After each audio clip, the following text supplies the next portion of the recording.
So what's up mga kauso, no? So may mga bota ba kayo o mga bots na butas na, no? So ayan, medyo maliit lang to pero dalawa to.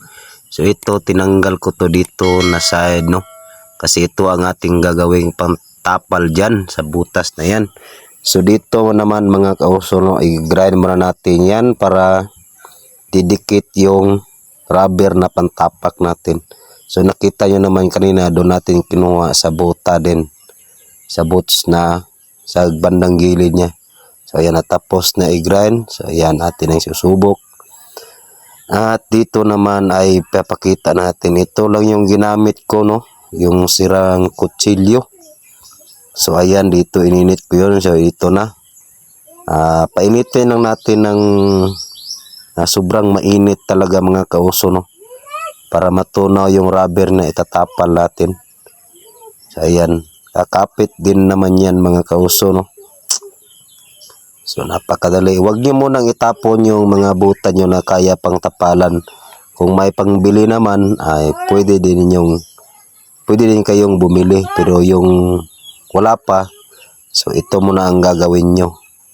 So ayan, no, medyo mainit talaga yung lumang kutsilyo na pinainit ko dun sa apoy. Ayan, kita nyo yan mga kauso, no. Medyo mainit. Natutunaw talaga yung pantapal natin. So ayan, no. Ganito lang ang gawin nyo pag may mga buta kayo na sira na. Huwag nyo munang itapon basta kaya pang tapalan. Ayan. O, diba?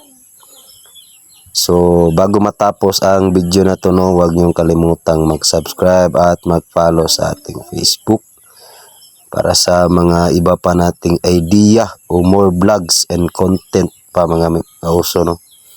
So ayan, malapit nang matapos. Tinukuran ko na ng kahoy yan kasi mainit na eh.